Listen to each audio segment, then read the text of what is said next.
এটি যাযাবৰ মই এটি যাযাবৰ ধৰাৰ ডিহিঙে দীপাঙে লৰুনি বিচাৰিনি জাগৰ মই এটি যাযাবৰ।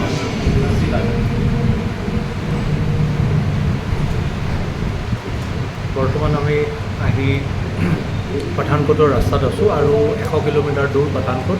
খুব গৰম, লু পৰিছে, টেম্পাৰেচাৰ এৰাউণ্ড 45 to 48 ডিগ্ৰীৰ ওচৰা ওচৰি হ'ব আৰু এঘণ্টাত পাঠানকোট, হয়তো সন্ধিয়া 6টামান বজাত জম্মু গৈ পাম। Thank U.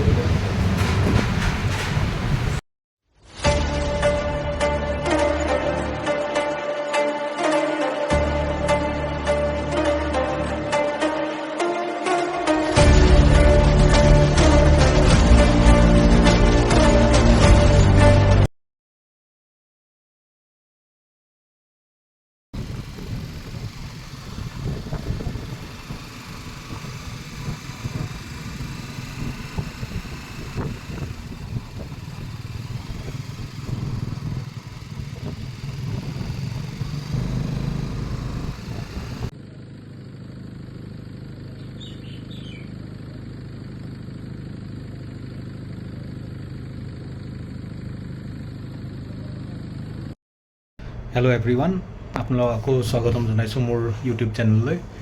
আজি আমি ফাৰ্ষ্ট ডে ৰাইড কৰিলোঁ। ৰাতিপুৱা 9:30ত আমি চণ্ডীগড়ৰ পৰা ওলাইছোঁ আৰু আমি ডাইৰেক্ট জম্মু আহিম ভাবিছিলোঁ, কিন্তু যিহেতু হাতত সময় আছিলে তেতিয়া আমি জম্মু নাহি জম্মুৰ পৰা অলপ আগত উধমপুৰ বুলি জেগা এটা আছে, উধমপুৰ ডিষ্ট্ৰিক্ট আৰু উধমপুৰ টাউন, আমি ডাইৰেক্ট তালৈকে আহিলোঁ। ৰাতিপুৱা 9:30ত ষ্টাৰ্ট কৰিছিলোঁ, আবেলি 7টা বাজিছে, সন্ধিয়া 7টা বাজিছে এইখিনি আহি পাওঁতে। এখন হোটেল চেক ইন কৰিলোঁ, মই আপোনালোক দেখুৱাম, ভিডিঅ'ত দেখুৱাম হোটেলখনৰ নাম। আৰু লাহে লাহে আহিছোঁ, জেগাই জেগাই ৰেষ্ট লৈ লাঞ্চ কৰি। পানী খুব গৰম, খুবেই বেছি গৰম আছিলে ৰুটটোত। 40 যদিও টেম্পাৰেচাৰ 43-44 দেখাই আছে, কিন্তু যিহেতু মেইন ৰ'ডৰ ওপৰত চলোৱা গৈছে তো হয়তো ৰ'ডৰ ওপৰত টেম্পাৰেচাৰ 45-47ৰ ওচৰা ওচৰি আছিলে। যথেষ্ট গৰম, কিন্তু ৰাইডিং জেকেট, ৰাইডিং গিয়েৰ থাকাই গৰমটো নাপালোঁ। কিন্তু খুব পানী, যথেষ্টখিনি পানী খোৱা গৈছে। এটা বস্তু, ডাঙৰ বস্তু মিছ কৰিলোঁ, সেইটো হৈছে আপোনাৰ এটা পাউচ পায়, পানীৰ পাউচ পিঠিত থাকে, যাত এডাল পাইপ থাকে। Any time every now and then যেতিয়া আপোনাৰ মন যায় আপুনি সেই পাউচৰ পৰা পানী খাই থাকিব পাৰে। খুব হেণ্ডি হয়। তো আশা কৰিছোঁ নেক্সট টাইম সেইটো কিনিব লাগিব, ইজি হৈ যাব। গতিকে ভাল লাগিল আজিৰ ৰাইড, যথেষ্ট ভাগৰো লাগিলে। চ' এতিয়া শুম, কাইলৈ ৰাতিপুৱা আমি ইয়াৰ পৰা ওলাই যাম, 9টা বজাত ওলাম ভাবিছোঁ শ্ৰীনগৰ। 4 to 5 আৱাৰ্ছ লাগিব।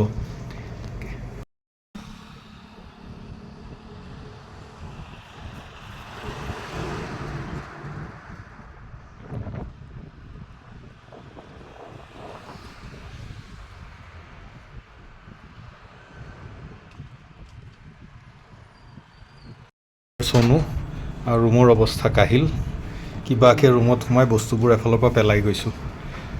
কাইলৈ ৰাতিপুৱা এইবুলি এইখিনি সামৰি আকৌ যাত্ৰা ষ্টাৰ্ট কৰিম আমাৰ। চাই থাকিব আপোনালোকে, আপডেটছবিলাক দি থাকিম। Good night.